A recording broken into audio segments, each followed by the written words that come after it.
Uncle Bill had been a quiet man, always running his little antique store in the old part of town. I rarely visited him, and we weren't very close. When he died, I didn't expect much from his will. So, when his lawyer called me in, I was surprised to learn he had left me everything. The shop, the small apartment above it, and what was inside. I thought it was a blessing. My office job barely covered rent, and I hated the long hours.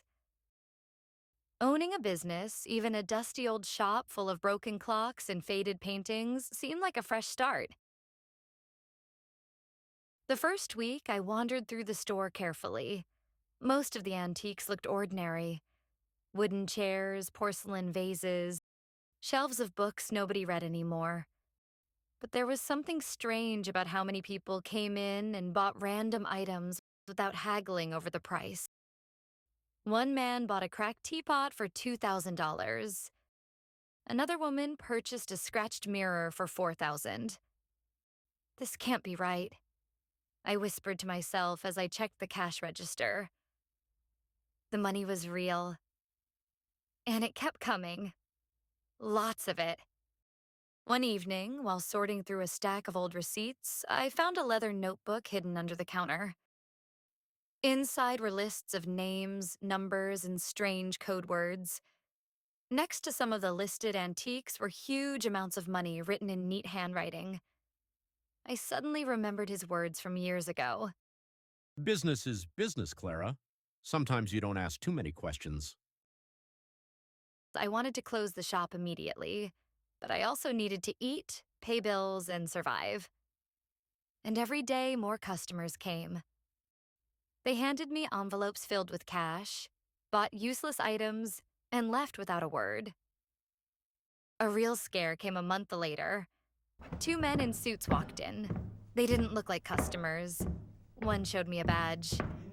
Detective Harris, this is my partner, Detective Lee. We'd like to ask a few questions. My hands trembled as I tried to smile. About what? Your uncle's shop. We believe it is being used for, financial transactions. Did he ever mention anything like that to you? I shook my head quickly.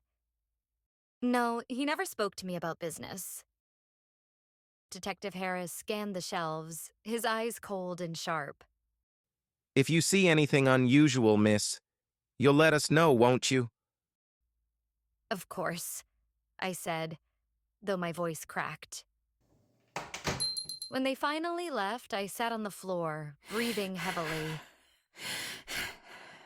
Uncle Bill hadn't just been selling antiques, he had been laundering money. But the police weren't the only ones interested. One rainy night, a tall man in a leather coat entered the store. He didn't browse, didn't smile. He simply leaned close and whispered, Bill promised he would move another 50,000 this month. You're in charge now. Don't forget your responsibilities. My throat dried up. I don't know what you mean. His eyes narrowed. Don't play dumb. People are watching. Keep the store open. Do what Bill did. Everyone will be happy. Then he left, leaving the bell above the door ringing like a warning. I couldn't sleep that night. My inheritance wasn't a gift. It was a trap. On one side were the police, waiting for me to slip. On the other side were dangerous people, trusting me to continue the dirty business. If I failed on either side, I could end up in jail, or worse. For weeks, I pretended everything was normal. Customers came and went. The envelopes of cash piled up. I had to hide some of the money in the same places Uncle Bill had, inside old books and behind picture frames. I considered running away, selling the store, disappearing. But where would I go? And would the people behind this even allow me to leave? One afternoon, as I was cleaning the counter, a young man came in. He looked nervous, maybe 20 years old with messy hair and shaking hands. He placed an envelope down and whispered. For the vase. I looked at him carefully.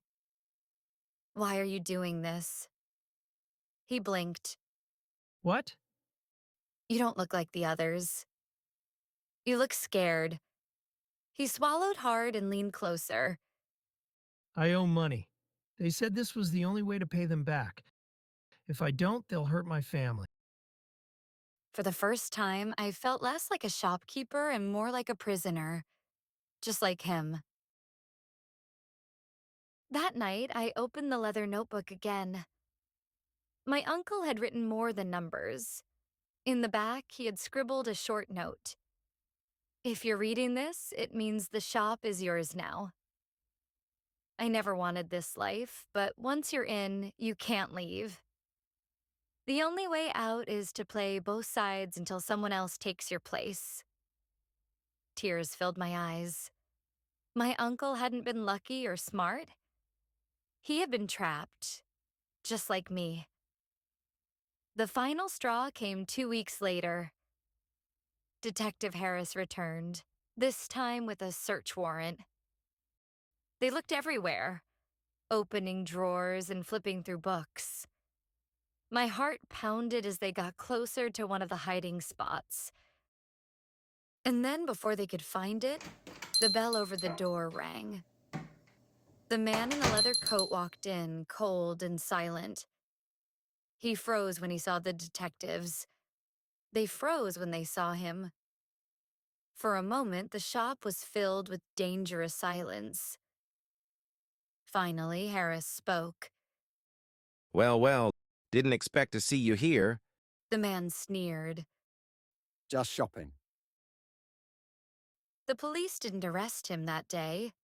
They left, giving me one last warning. If you're hiding anything, Clara, it will come out.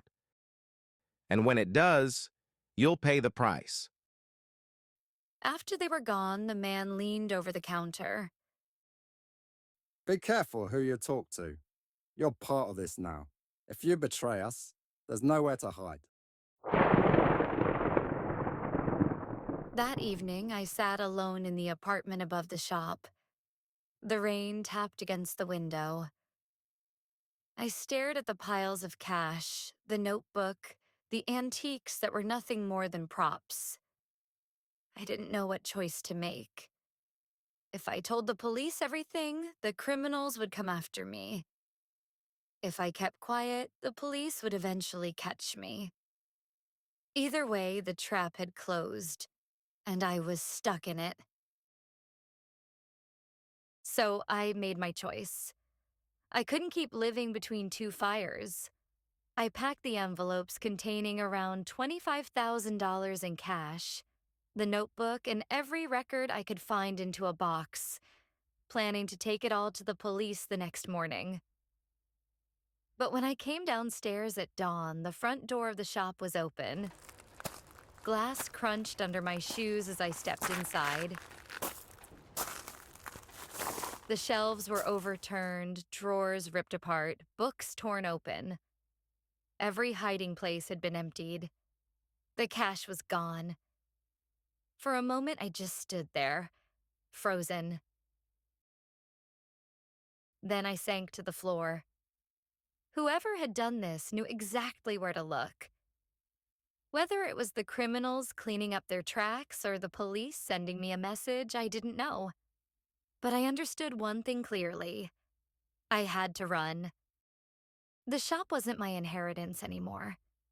It was a hollow shell, stripped clean, and I was left with nothing except fear. I ran back up the stairs to pack a small suitcase. I threw the box containing cash and Uncle Bill's notebook into the suitcase, along with clothes and some personal items. I locked the shop for the last time. I bought a bus ticket under a different name and didn't tell a soul where I was going. As the bus rolled out of town, I stared out the window at the gray horizon. The shop, the money, even my uncle's memory. All of it was gone. I didn't know what awaited me in the next city.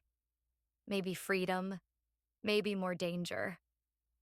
But at least I was moving, finally breaking away from the trap I had inherited. Question 1. What did Clara inherit from her uncle? A. A restaurant. B. An antique shop. C. A jewelry store.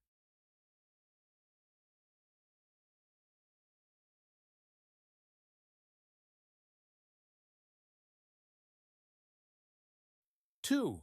Why did Clara first think the inheritance was a blessing? A. She loved antiques. B. She planned to sell the shop immediately. C. She wanted to leave her stressful office job.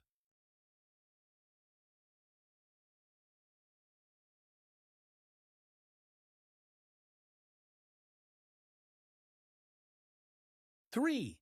What strange thing did Clara notice about the customers? A. They always asked for huge discounts on expensive items. B. They never bought anything. C. They paid huge amounts of money for worthless items.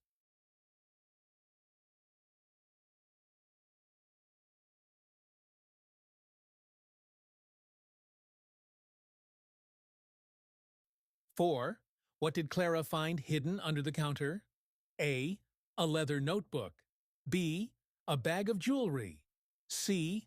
A secret key.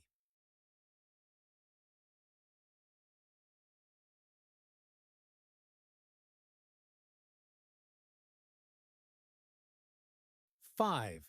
What was inside the notebook? A. Old family letters. B. Names, numbers, and records of money. C. Antique drawings and their prices.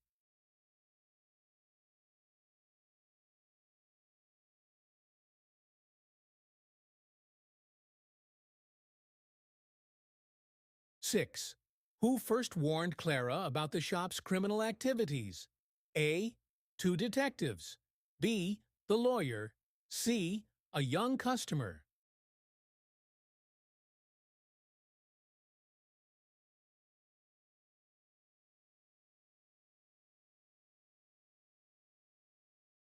Seven. What did the man in the leather coat tell Clara? A. To close the shop immediately and give him money. B. That she must continue what Bill did. C. To sell him the shop.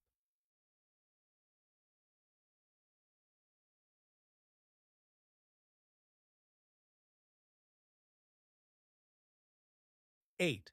Why did the young man say he was delivering cash? A. He wanted to invest in the shop. B. He was afraid of losing his job.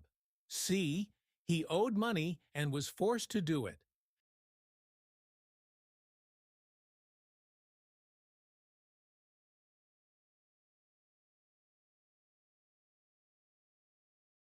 Nine. What had Clara's uncle written in the back of the notebook? A. Instructions on how to escape. B. A confession that the shop was a trap.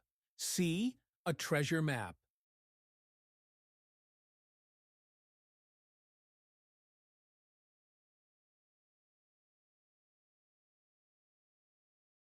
Ten. How did Clara respond after the burglary? A. She continued running the shop. B. She called the police right away. C. She ran off to a different city.